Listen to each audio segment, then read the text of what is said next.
नमस्कार, news nation digital के हमारे इस खास एपिसोड खबर है दुनिया की में आपका स्वागत है। मैं हूं सुमित कुमार दुबे। गाजा में अमेरिकी प्रेसिडेंट डोनाल्ड ट्रंप के शांति समझौते को लेकर हमास और इजरायल के बीच मतभेद भले ही हों, लेकिन फिर भी ट्रंप की इस योजना का पहला राउंड पूरा हो रहा है।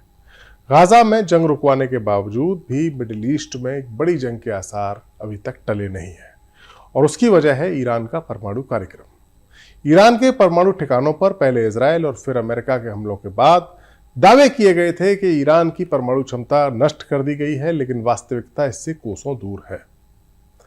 अमेरिकी हमले के बाद भी इस तरह की खबरें आई थी कि ईरान की क्षमता नष्ट नहीं हुई है, लेकिन उस वक्त तो उन्हें गलत करार दिया गया। लेकिन अब खुद आईएईए के चीफ ने खुलासा किया है कि ईरान के पास अब भी 10 परमाणु बम बनाने लायक यूरेनियम मौजूद है।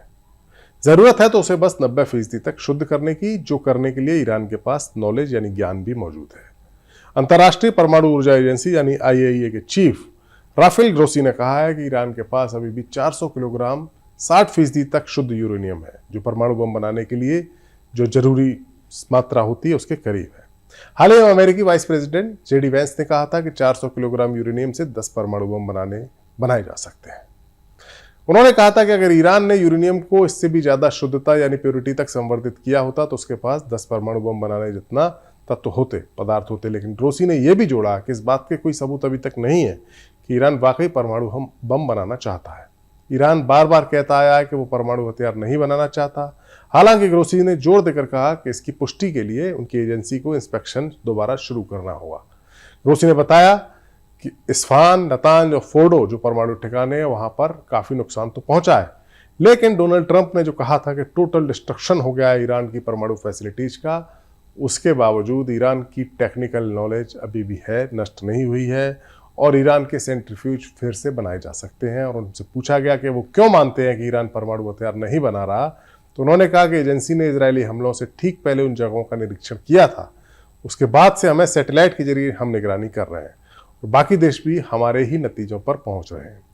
अमेरिका और यूरोपीय यूनियन ईरान के परमाणु कार्यक्रम की पारदर्शिता को सुनिश्चित करने के लिए आईएईए के तुरंत फौरन निरीक्षण की मांग कर रहे हैं, लेकिन अभी भी कोई आईएईए का इंस्पेक्टर ईरान में मौजूद नहीं है। ईरान का कहना है कि पाबंदियों की वापसी के बाद एजेंसी के साथ हुआ पुराना समझौता भी अब मान्य नहीं रहा। ईरान सरकार ने हाल के महीने में राफेल ग्रोसी की आलोचना की। उन्होंने कहा था कि ग्रोसी ने पिछली रिपोर्ट के मुताबिक ईरान के परमाणु हथियारों को लेकर संदेह को बढ़ाया, और इसी वजह से उनके देश पर अमेरिका और इजरायल के हमले का बहाना दिया गया। ईरान के साथ परमाणु डील के लिए ट्रंप ने जंग से पहले भी कोशिश की थी, और अब भी कोशिश की जा रही पर्दे के पीछे। हाल ही में ट्रंप ने इजरायल की संसद में अपनी स्पीच के दौरान ऐसा इशारा किया था कि बातचीत हो रही है, लेकिन ईरान के सुप्रीम लीडर अयातुल्ला खामेनेई ने ट्रंप का मजाक बना दिया। ट्रंप के इस दावे को खामेनेई ने सिरे से खारिज कर दिया। सुप्रीम लीडर खामेनेई ने एक सोशल मीडिया पोस्ट पर ट्रंप का मजाक बनाते हुए कहा कि ट्रंप कहते हैं कि जून के महीने में हुई जंग ने ईरान के परमाणु ठिकानों को नष्ट कर दिया, लेकिन यह दावा गलत है। उन्होंने कहा कि अमेरिका के हमले में ईरान की परमाणु फैसिलिटीज को ज्यादा नुकसान नहीं पहुंचा था। ईरान के सुप्रीम लीडर खामेनेई ने अमेरिकी प्रेसिडेंट ट्रंप से तीखे सवाल पूछे और कहा कि किसी भी मुल्क के पास परमाणु प्रोग्राम होगा या नहीं, अगर किसी मुल्क के पास परमाणु प्रोग्राम होगा तो किस लेवल का होगा, इन सब चीजों को बताने और तय करने का अधिकार अमेरिका को किसने दिया। खामेनेई ने आगे कहा कि दुनिया में अमेरिका की क्या हैसियत है, ईरान के पास कितनी न्यूक्लियर क्षमता है या न्यूक्लियर इंडस्ट्री है या नहीं, इस बात से अमेरिका को क्या लेना देना। उन्होंने कहा कि मिडिल ईस्ट में अमेरिका के इतने सारे मिलिट्री बेस क्यों बने हुए हैं, मिडिल ईस्ट में अमेरिका का क्या लगाव है अमेरिका का। उन्होंने अमेरिका से पूछा कि इस क्षेत्र में आप क्या कर रहे हो। ये सवाल खामेनेई ने सोशल मीडिया के जरिए ट्रंप से पूछे। खामेनेई के इस सवाल पर व्हाइट हाउस के अधिकारी ने प्रतिक्रिया देते हुए कहा कि प्रेसिडेंट ट्रंप हमेशा से साफ रहे हैं, दुनिया के नंबर 1 आतंकवाद प्रायोजक देश को कभी भी परमाणु हथियार रखने की इजाजत नहीं दी जा सकती। खामेनेई के चुनौतीपूर्ण बयान के जवाब में व्हाइट हाउस के अधिकारी ने ईरान इंटरनेशनल को बताया कि जैसा कि प्रेसिडेंट ट्रंप ने कहा, ईरान के लिए भी, जिसका शासन मिडिल ईस्ट में बहुत मौतों का कारण बना है, दोस्ती और सहयोग का हाथ हमेशा खुला है। इस अधिकारी ने ट्रंप के हालिया बयान जो इजरायली संसद में दिया था उसका भाषण का हवाला देते हुए कहा कि इस इलाके के लिए सबसे बड़ा फायदा यह होगा कि ईरान के लीडर्स आतंकवादियों का समर्थन करना छोड़ दें, इजरायल के अस्तित्व को स्वीकार कर लें। दरअसल न्यूक्लियर डील को लेकर अमेरिका ईरान के बीच कुछ राउंड की बातचीत तो हुई थी, लेकिन उसके बाद इजराइल के ईरान पर हमले और फिर अमेरिका के उसमें शामिल होने के बाद वो बातचीत बंद हो गई। ईरान के विदेश मंत्री ने जोर देकर कहा है कि अब जब तक अमेरिका अपनी अव्यवहारिक और अत्यधिक मांगों वाली नीतियों को त्याग नहीं देता, तब तक ईरान न्यूक्लियर डील की बातचीत की टेबल पर लौटने के लिए तैयार नहीं है।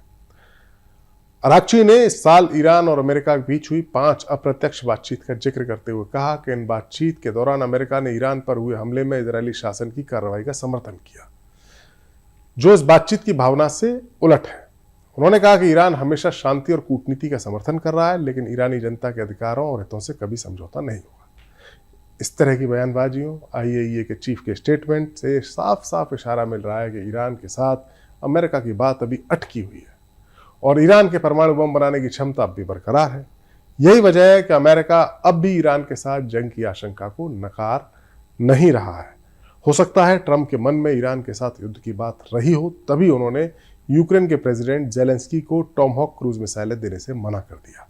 ट्रंप का तर्क है कि अमेरिका को उनकी जरूरत पड़ सकती है। ये जरूरत संभवतः ईरान युद्ध में पड़ सकती है अगर वो होता है तो। अब देखना होगा कि क्या वाकई मिडिल ईस्ट में ईरान के साथ अमेरिका का कोई बड़ा युद्ध होता है या फिर ईरान परमाणु समझौते के तहत अपने न्यूक्लियर बम बनाने के ख्वाब को त्याग देता है। हमारा वीडियो आपको कैसा लगा? कमेंट सेक्शन में जाइए और अपनी राय हमें जरूर दीजिए। नमस्कार।